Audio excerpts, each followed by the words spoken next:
Hello दोस्तों, स्वागत करते हैं आपका अपने यूट्यूब चैनल अध्ययन एक्सप्रेस में। दोस्तों आज हम हिंदी का प्रैक्टिस सेट हल करेंगे, जिसमें हम मोस्ट इंपॉर्टेंट क्वेश्चंस की चर्चा करेंगे जो आपके एग्जाम्स के लिए बहुत ही इंपॉर्टेंट है। इसलिए दोस्तों वीडियो को ध्यान से देखें और लास्ट तक जरूर देखें। और यदि चैनल पर पहली बार आए हैं तो चैनल को सब्सक्राइब कर लें और बेल आइकन प्रेस कर दें ताकि आपको समय से नोटिफिकेशन मिलता रहे। आइए शुरू करते हैं, देखते हैं पहला क्वेश्चन है दोस्तों हमारा, निम्नलिखित में से कौन सा वर्ण घोष है। यहाँ पे दोस्तों घोष वर्ण की बात कर रहा है, तो ध्यान दीजिएगा। वर्ग का दोस्तों तीसरा, चौथा और पांचवा वर्ण घोष कहलाता है, और वर्ग का पहला और दूसरा वर्ण क्या कहलाता है, अघोष कहलाता है।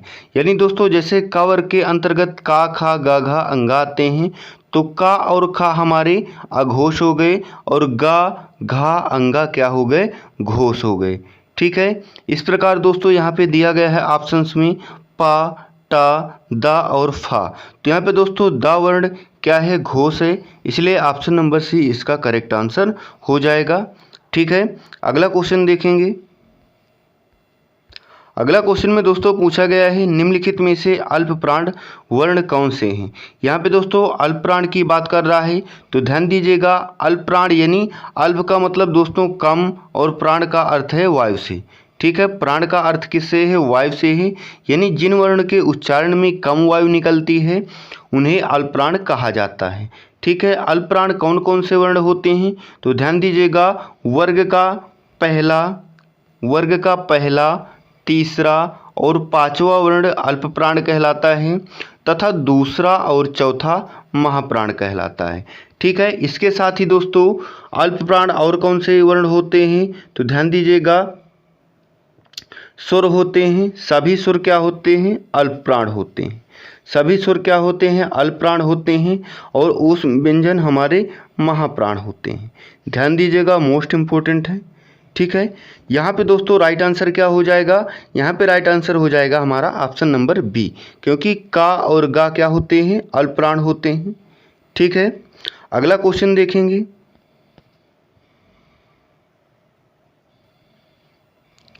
अगला क्वेश्चन में दोस्तों पूछा गया है, पांडव शब्द में कौन सा प्रत्यय है। तो यहाँ पे दोस्तों ऑप्शन में है कृदंत, तद्धित, स्त्री, इसमें से कोई नहीं। ध्यान दीजिएगा, प्रत्यय दोस्तों शब्द के अंत में जुड़कर उसके अर्थ में परिवर्तन कर देते हैं। प्रत्यय दो प्रकार के होते हैं, कृदंत प्रत्यय और तद्धित प्रत्यय। तो यहाँ पे दोस्तों पांडव शब्द में कौन सा प्रत्यय लगा हुआ है यह पूछ रहा है, तो यहाँ पे दोस्तों तद्धित प्रत्यय का प्रयोग किया गया है, इसलिए ऑप्शन नंबर बी यहाँ पे करेक्ट आंसर हो जाएगा। अगला क्वेश्चन देखेंगे। अगला क्वेश्चन में दोस्तों पूछा गया है कि रिपोतार्ज किस भाषा का शब्द है। ध्यान दीजिएगा, रिपोतार्ज किस भाषा का शब्द है, तो ये दोस्तों फ्रांसीसी भाषा का शब्द है, इसलिए यहाँ पे ऑप्शन नंबर ए इसका करेक्ट आंसर हो जाएगा। अगला क्वेश्चन देखेंगे। अगला क्वेश्चन में दोस्तों पूछा गया है, निम्नलिखित शब्दों में कौन स्त्रीलिंग नहीं। ध्यान दीजिएगा दोस्तों, नहीं पूछ रहा है, यानी तीन ऑप्शन ऐसे हैं जो स्त्रीलिंग है, लेकिन एक ऑप्शन स्त्रीलिंग नहीं है। ठीक है, तो यहाँ पे ध्यान दीजिएगा, ऑप्शन में दिया हुआ है रोटी, पूड़ी, पानी और नदी।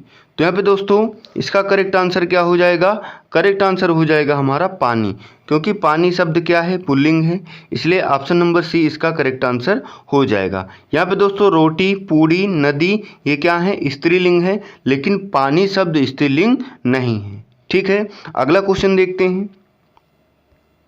अगला क्वेश्चन में दोस्तों पूछा गया है कि भूखे को अन्न दो और प्यासे को जल, इस वाक्य में किस कारक का प्रयोग किया गया है। यानी इसमें कौन सा कारक है, संप्रदान, अपादान, संबंध या अधिकरण। तो दोस्तों इसमें संप्रदान कारक है, यानी यहाँ पे ऑप्शन नंबर ए इसका करेक्ट आंसर हो जाएगा। ठीक है, अगला क्वेश्चन देखेंगे। अगला क्वेश्चन में पूछा गया है कि उच्चारण का सही संधि विच्छेद क्या होता है। तो दोस्तों उच्चारण शब्द का सही संधि विच्छेद क्या होता है, उतधनचारण, यानी यहाँ पे ऑप्शन नंबर डी दोस्तों इसका करेक्ट आंसर हो जाएगा। यहाँ पे कौन सी संधि है दोस्तों यहाँ पे व्यंजन संधि है। ठीक है, ऑप्शन नंबर डी इसका करेक्ट आंसर हो जाएगा। अगला क्वेश्चन देखेंगे। अगला क्वेश्चन दोस्तों मनोविज्ञान में कौन सी संधि है। तो ध्यान दीजिएगा, मनोविज्ञान में कौन सी संधि है? तो यहाँ पे दोस्तों विसर्ग संधि है। कौन सी? विसर्ग संधि है। इसका संधि विच्छेद होता है मनः धन विज्ञान। ठीक है, मनः धन विज्ञान यानी यहाँ पे विसर्ग संधि है, इसलिए ऑप्शन नंबर बी इसका करेक्ट आंसर हो जाएगा। दोस्तों चैनल पर पहली बार आए हैं तो सब्सक्राइब जरूर कर लें, क्योंकि आपको यहाँ पे ऐसी वीडियो मिलती रहेंगी। ठीक है, अगला क्वेश्चन देखेंगे। अगला क्वेश्चन है हमारा, बारहसिंगा शब्द में कौन सा समास होगा? तो ध्यान दीजिएगा, इंपॉर्टेंट क्वेश्चन से कई बार पूछा जा चुका है। बहुब्रीहि, कर्मधारय, द्वंद्व या अव्यय भाव समास। तो दोस्तों बारहसिंगा शब्द में कौन सा समास होगा? तो ध्यान दीजिएगा, यहाँ पे बहुब्रीहि समास होगा, क्योंकि बारहसिंगा का समास विग्रह होता है 12 सिंह हैं जिसके, यानी अर्थात 12 सिंगा, इसलिए यहाँ पे बहुब्रीहि समास हो जाएगा। क्योंकि बहुब्रीहि समास में दोस्तों ना पूर्व पद प्रधान होता है ना उत्तर पद, बल्कि इसमें अन्य पद की प्रधानता होती है। ठीक है, अगला क्वेश्चन देखते हैं। अगला क्वेश्चन में दोस्तों पूछा गया है, शोकाकुल में कौन सा समास है? ऑप्शन में है तत्पुरुष, कर्मधारय, बहुब्रीहि या अव्यय भाव। तो दोस्तों शोकाकुल में कौन सा समास है? तो यहाँ पे तत्पुरुष समास है, इसलिए ऑप्शन नंबर ए इसका करेक्ट आंसर हो जाएगा। ठीक है, अगला क्वेश्चन देखते हैं। अगला क्वेश्चन है हमारा, निम्नलिखित में से कौन सा शब्द सारंग का अर्थ नहीं देता है? ध्यान दीजिएगा, यहाँ पे दोस्तों सारंग का अर्थ नहीं देता है पूछ रहा है, यानी 3 ऑप्शंस में ऐसे शब्द हैं जो सारंग का अर्थ देते हैं, लेकिन एक ऑप्शन ऐसा है जो सारंग का अर्थ नहीं देता है। तो यहाँ पे दोस्तों करेक्ट आंसर क्या हो जाएगा? करेक्ट आंसर हो जाएगा दोस्तों शहद। ठीक है, क्योंकि सारंग का अर्थ शहद नहीं होता, बल्कि पपीहा, कामदेव और राजहंस इसका अर्थ होता है। ठीक है, यहाँ पे दोस्तों नहीं पूछ रहा था, इसलिए option number B correct answer हो जाएगा। अगला क्वेश्चन देखेंगे। अगला क्वेश्चन में पूछा गया है दोस्तों, ध्यान दीजिएगा, निम्नलिखित में बलि का अनेकार्थी नहीं है। यहाँ पे दोस्तों नहीं पूछ रहा है कि बलि का अनेकार्थी नहीं है। ऑप्शन में है बलिदान, उपहार, कर और मंडल। तो यहाँ पे दोस्तों राइट आंसर क्या हो जाएगा? राइट आंसर हो जाएगा हमारा मंडल। ठीक है, निमंडल इसका राइट आंसर हो जाएगा, क्योंकि बलि का अनेकार्थी शब्द यहाँ पे मंडल नहीं होगा। ठीक है, अगला क्वेश्चन देखते हैं। अगला क्वेश्चन है दोस्तों, तिमिर शब्द का विलोम क्या होता है? ऑप्शन में है आलोक, किरण, रंगीन या रंगहीन। तो यहाँ पे दोस्तों तिमिर शब्द का विलोम पूछ रहा है, तो तिमिर शब्द का विलोम होगा आलोक। ठीक है, यानी ऑप्शन नंबर ए इसका करेक्ट आंसर हो जाएगा। अगला क्वेश्चन देखेंगे। अगला क्वेश्चन है दोस्तों, स्वजाति का विलोम क्या होता है? ऑप्शन में दिया है अजाति, कुजाति, सुजाति या विजाति। तो दोस्तों स्वजाति का विलोम होता है विजाति। क्या होता है? विजाति होता है, इसलिए ऑप्शन नंबर डी यहाँ पे राइट आंसर हो जाएगा। आइए देखते हैं अगला क्वेश्चन।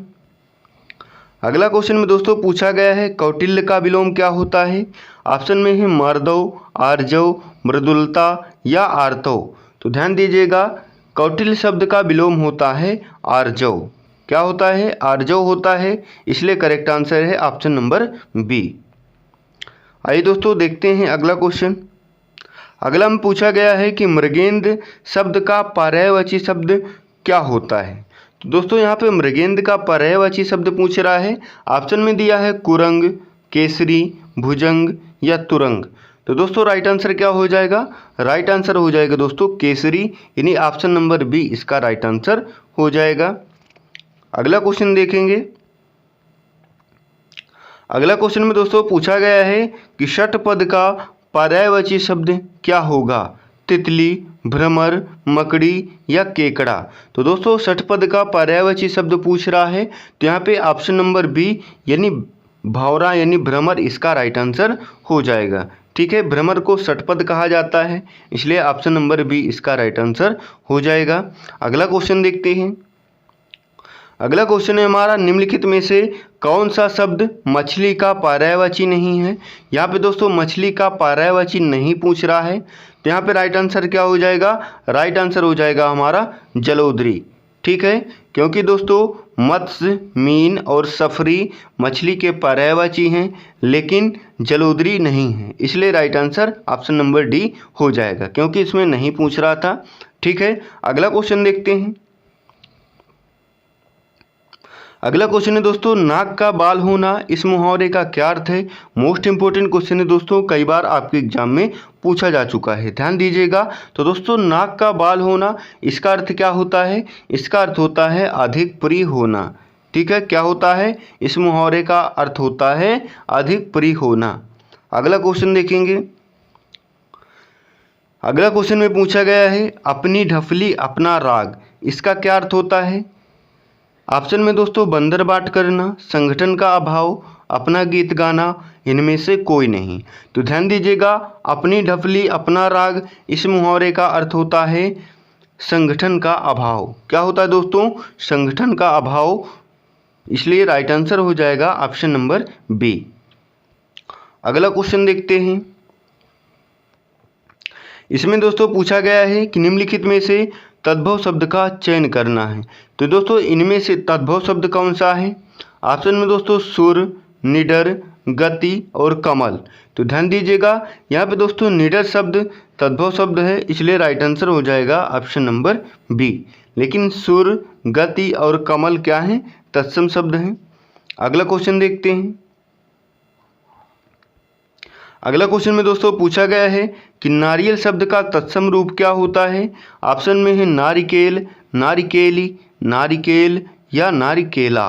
तो यहाँ पे दोस्तों राइट आंसर क्या हो जाएगा, राइट आंसर हो जाएगा हमारा नारिकेल, यानी नारियल शब्द का तत्सम रूप होता है नारिकेल, इसलिए ऑप्शन नंबर ए इसका राइट आंसर हो जाएगा। ठीक है, अगला क्वेश्चन देखते हैं। अगला क्वेश्चन है हमारा, वर्तनी की दृष्टि से इनमें अशुद्ध शब्द कौन सा है। तो यहाँ पे दोस्तों अशुद्ध शब्द का चयन करना है। ऑप्शन में है यानी, यानी, सूची या शुष्क। तो दोस्तों वर्तनी की दृष्टि से यहाँ पे जो अशुद्ध शब्द है तो यहाँ पे यानी ऑप्शन नंबर ए इसका करेक्ट आंसर हो जाएगा। ठीक है, अगला क्वेश्चन देखेंगे। अगला क्वेश्चन है हमारा, आधी रात का समय क्या कहलाता है। तो दोस्तों आधी रात का समय को क्या कहा जाता है, तो दोस्तों निशीथ कहा जाता है। ध्यान दीजिएगा, इंपॉर्टेंट है, क्या कहा जाता है, निशीथ कहा जाता है, इसलिए करेक्ट आंसर हो जाएगा ऑप्शन नंबर डी। अगला क्वेश्चन देखते हैं। अगला क्वेश्चन में पूछा गया है, जो मानव एक स्थान पर नहीं रहता, इसके लिए एक शब्द कौन सा प्रयोग किया जाएगा। तो यहाँ पे दोस्तों कौन सा ऑप्शन राइट हो जाएगा, तो यहाँ पे राइट आंसर हो जाएगा हमारा यायावर। क्या कहा जाता है, यायावर कहा जाता है, यानी option number C right answer हो जाएगा। अगला क्वेश्चन देखेंगे। अगला क्वेश्चन में दोस्तों पूछा गया है, बिनु पद चले सुनय बिनु काना, कर बिनु कर्म करे विधि नाना, इनमें दोस्तों कौन सा अलंकार है। तो ध्यान दीजिएगा, ऑप्शन में है दोस्तों विभावना अलंकार, विशेषोक्ति अलंकार, असंगति और दृष्टांत। ठीक है, तो यहाँ पे दोस्तों कौन सा अलंकार है, यहाँ पे विभावना अलंकार है, क्योंकि दोस्तों विभावना अलंकार कहाँ पे होता है, जहाँ पर कारण के ना होते हुए भी कार्य का होना पाया जाता है, वहाँ पे विभावना अलंकार होता है। ठीक है, यहाँ पे दोस्तों बिना पैर के चलने और बिना कान के सुनने की बात की जा रही है, इसलिए ऑप्शन नंबर बी यहाँ पे करेक्ट आंसर हो जाएगा। अगला क्वेश्चन देखेंगे। अगला क्वेश्चन है हमारा, जन्मेजय का नाग्यज्ञ किसकी कृति है। ऑप्शन में दोस्तों सेठ गोविंद दास, जयशंकर प्रसाद, लक्ष्मी नारायण या गोविंद बल्लभ पंत। तो दोस्तों राइट आंसर हो जाएगा हमारा ऑप्शन नंबर बी, ये जन्मेजय का नाग्यज्ञ जयशंकर प्रसाद जी की रचना है, इसलिए राइट आंसर हो जाएगा हमारा ऑप्शन नंबर बी। दोस्तों इनकी प्रमुख रचनाएं और भी हैं जो काफ़ी प्रसिद्ध हैं, जैसे कामायनी, ध्रुव स्वामिनी, कामायनी हो गया, ध्रुव स्वामिनी और स्कंदगुप्त। ठीक है, अगला क्वेश्चन देखते हैं। अगला क्वेश्चन है हमारा, दोहा कोश के रचयिता कौन है। ऑप्शन में दोस्तों लुइपा, जो इंदु, सराहपा और कन्नपा। तो यहाँ पे दोस्तों दोहा कोश के रचनाकार पूछ रहा है, तो यहाँ पे सराहपा इसका राइट आंसर हो जाएगा। ठीक है, और दोस्तों ध्यान दीजिएगा, हिंदी के प्रथम कवि कौन हैं? तो सराफा जी हैं। इम्पोर्टेंट है, ध्यान रखिएगा। अगला क्वेश्चन देखते हैं। अगला क्वेश्चन में पूछा गया है कि चांद का मुंह टेढ़ा काव्य के रचयिता कौन है? तो दोस्तों चांद का मुंह टेढ़ा इस काव्य के रचयिता कौन है? तो यहाँ पे राइट आंसर क्या हो जाएगा? राइट आंसर हो जाएगा हमारा गजानन माधव मुक्तिबोध। ठीक है, यानी मुक्तिबोध जी इसके रचनाकार हैं। ऑप्शन नंबर सी इसका राइट आंसर हो जाएगा। अगला क्वेश्चन देखेंगे दोस्तों, आज का लास्ट क्वेश्चन है, प्रेम सागर के लेखक कौन है? तो दोस्तों प्रेम सागर के लेखक कौन है? ऑप्शन में है इंसा अल्लाह खां, लल्लू लाल, मुंशी प्रेमचंद या मुंशी सदा सुखलाल। तो ध्यान दीजिएगा, लल्लू लाल दोस्तों प्रेम सागर के लेखक हैं, इसलिए राइट आंसर हो जाएगा ऑप्शन नंबर बी।